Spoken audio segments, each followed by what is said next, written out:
మహిళల కోసం central bank of India ఇప్పుడు మీకు అందిస్తోంది గృహ రుణం. అతి తక్కువ వడ్డీ రేట్లకే ప్రత్యేక సెంటు గృహలక్ష్మి. పూర్తి వివరాలకు వెంటనే సంప్రదించండి 18003030.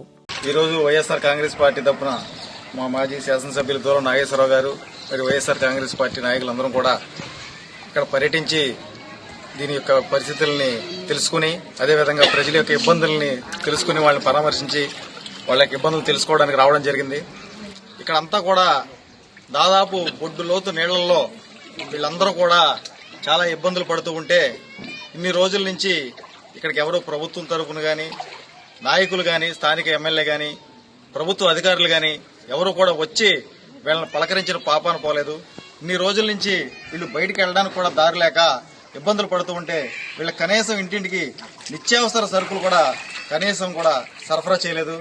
ఇప్పుడే ఇంతకు ముందు మన సుధాకర్ అనే సోదరుడు వాళ్ళ పిల్లల్ని ఈ లోపల కిలోమీటర్ లోపల వాళ్ళ ఇల్లుంటే ఒక ట్యూబ్ మీద గాలితో ఆ ట్యూబ్ని నింపి దాని మీద వాళ్ళ పిల్లల నుంచి రోజు స్కూల్కి తీసుకెళ్తూ చాలా ఇబ్బందులకు గురవుతూ దాదాపు ఒక 2 కిలోమీటర్ల వరకు ఆ ట్యూబ్ మీద వాళ్ళ పిల్లల్ని కూర్చోబెట్టి అతను లాక్కుని వెళ్ళడం అనేది చాలా దయనీయమైన పరిస్థితుల్లో ఇక్కడ ఈ కాలనీ వాసులందరూ బతుకుతా ఉన్నారు.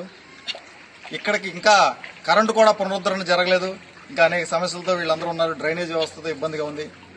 అనేక మంది పేదలకి వైఎస్ జగన్మోహన్ రెడ్డి గారు దృఢ సంకల్పంతో ఎప్పుడు కూడా కైకలూరు నియోజకవర్గ చరిత్రలో లేని విధంగా కైకలూరు పట్టణంలో వీళ్ళందరికీ కూడా స్థలాలు ఏర్పాటు చేశారు.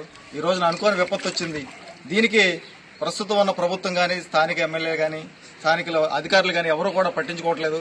వీళ్ళందరూ కూడా మన ఏలూరు జిల్లా కలెక్టర్ని కూడా విన్నవిస్తున్నారు. వీళ్ళందరి తరఫున మేము కూడా ఏలూరు జిల్లా కలెక్టర్ గారిని వీళ్ళ పరిస్థితులను అర్థం చేసుకుని వీళ్ళకి నిత్యావసర సరుకులు వెంటనే అందించాలని చెప్పి మేము డిమాండ్ చేస్తా ఉన్నాం. మాజీ శాసనసభ్యులు దూరం నాగేశ్వరరావు గారు కూడా ఇంతకు ముందే ఎంఆర్ఓతో కూడా మాట్లాడడం జరిగింది. వాళ్ళందరూ కూడా అధికారుల మధ్య కోఆర్డినేషన్ గానీ ఇది కూడా విఫలమవుతున్నట్టుగా కనిపిస్తా ఉంది. ఖచ్చితంగా దీన్ని వెంటనే వీళ్ళందరినీ కూడా ఆదుకుని నిత్యావసర సరుకులు అందజేయాలని, వీళ్ళకి కావాల్సిన కనీస వసతులు, ముందు మౌలిక వసతులన్నీ కూడా పునరుద్ధరించే విధంగా చర్యలు తీసుకోవాలని వైఎస్ఆర్ కాంగ్రెస్ పార్టీ తరఫున మేమందరం కూడా డిమాండ్ చేస్తా ఉన్నాం. గ్రీన్ విలేజ్ లో నివాసం ఉంటున్నటువంటి ప్రజలందరికీ కూడా, ప్రతి అన్నదమ్ములకు చెల్లెమ్మలకు అందరికి కూడా నేను ప్రత్యేకంగా వాళ్ళందరికీ ఒక ధైర్యాన్ని కలిగించడానికి, ఒక భరోసా కల్పించడానికి నేను రావడం జరిగింది.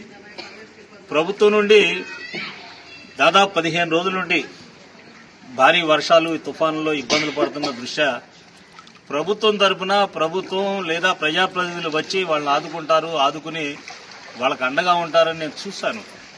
ఈరోజు 15 రోజులకు కూడా వాళ్ళకి ఏమీ కనీసం లేదు. లోపలికి వచ్చి పలకరించినటువంటి వాళ్ళు లేరు. లోపలికి వచ్చి ధైర్యం చెప్పినటువంటి వాళ్ళు లేకపోగా, కనీసం అధికారులేమో నిత్యావసర వస్తువులు అనేది వాళ్ళు ఇంటిలోంచి బయటికి రానటువంటి బొడ్డు లోతు నీళ్లలో ఉండిపోతే బయటికి రానటువంటి పరిస్థితిలో నిత్యావసర వస్తువులు అనేది కనీసం బియ్యం కూడా ఇవ్వలేనటువంటి పరిస్థితి ఇక్కడ ఉంటే అసలు ఎంత బాధాకరమైన విషయం అర్థమవుతుంది. ఇప్పుడే కూడా నేను ఆర్డీఓతో మాట్లాడాను, కలెక్టర్ గారికి కూడా చేస్తుంటే కలవలేదు. ఆర్డీఓతో మాట్లాడాను, తహసీల్దార్ గారితో మాట్లాడాను. ఇప్పటి వరకు కూడా మీరు కనీసం నిత్యావసర వస్తువులు, కనీసం బియ్యం కూడా ఎందుకు పంపిణీ చేయలేదంటే, ఇదిగోండి ఇవాళ ఇచ్చేద్దాం అనుకుంటున్నాం, రేపిస్తామని అని చెబుతున్నారు. అంటే ఈ ప్రభుత్వంలో అసలు 15 రోజుల నుంచి కూడా ఈ బాధితులకు కనీసం బియ్యం కూడా సరఫరా చేయలేని పరిస్థితిలో ఇక్కడ ఉన్నారంటే ఇంకా అంతకంటే మనం ఏం చెప్పాలా? చాలా బాధగా కూడా ఉంది. ఇలాంటి పరిస్థితిలో నేను ఒకటే అడుగుతున్నాం, కలెక్టర్ గారికి కూడా మళ్ళీ మాట్లాడతాను, ఫోన్ కలవలేదు. అలాగే ఆర్డీఓ గారితో మాట్లాడాను, తహసీల్దార్ గారితో మాట్లాడాను. ఎట్టి పరిస్థితిలో రేపు బియ్యం పంపిణీ చేస్తామని అన్నారు. ప్రతి ఇంటికి కూడా ఇల్లు వదలకుండా ప్రతి ఇంటికి బియ్యం పంపిణీ చేయమని కూడా కోరాం. అలాగే ఇక్కడ ఈ వచ్చినటువంటి వరద తగ్గే కొలిది కూడా పొల్యూషన్ వచ్చేసి, మురుగు వాసన వచ్చేసి అంటు రోగాలు వచ్చేటువంటి పరిస్థితి.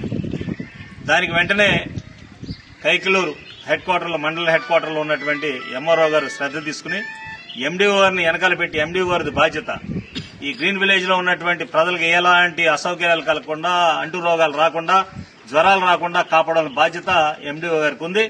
తక్షణమే ఎండీఓ గారు ఇవాటి వరకు కూడా ఈ కాలనీ రాలేదని చెబుతున్నారు. ఎండీఓ గారు మీరు ఎక్కడున్నా మీరు అర్జెంట్ గా తక్షణమే వచ్చి కాలనీలో వచ్చి కాలనీ వాసులకు ఏ ఇబ్బంది లేకుండా చూడవలసిన బాధ్యత మీ పైన ఉంది. అంతంత మాత్రంగా ఉంది. వాళ్ళు ఎక్కడ చూసినా జిల్లా అంతా కూడా జ్వరాలతో మునిగిపోయింది. ఎక్కడ చూసినా జ్వరాలతో కూడా బిడ్డలు చనిపోతున్నారు చాలా చోట్ల. ఇలాంటి ఇబ్బందులు ఇక్కడ కలగకుండా తక్షణమే మీరు చర్య తీసుకుని ఈ ప్రాంతంలో ఇబ్బంది లేకుండా చూడమని ఎండిఓ గారిని కూడా నేను కోరుతున్నాను. గ్రీన్ విలేజ్కి వచ్చి 4 సంవత్సరాలు అవుతుంది సార్. మేము ఇక్కడే బ్రతుకుతున్నాం. ఇవాళకి మాకు ఎంత మొలకొచ్చి కనీసం రోడ్డు మొగం చూడటానికి కూడా వీలు లేకుండా నెలకి దగ్గర ఇంచుమించుగా 20 రోజులు 25 రోజులు అవుతుంది మేము రోడ్డు మొగం చూడలేకపోతున్నాం సార్. మరిన్ని వీడియోస్ కోసం ఛానల్ ని సబ్స్క్రైబ్ చేయండి. లేటెస్ట్ అప్డేట్స్ కోసం వాట్సాప్ ఛానల్ ని ఫాలో చేయండి. అండ్ లింక్ డిస్క్రిప్షన్ లో ఉంది.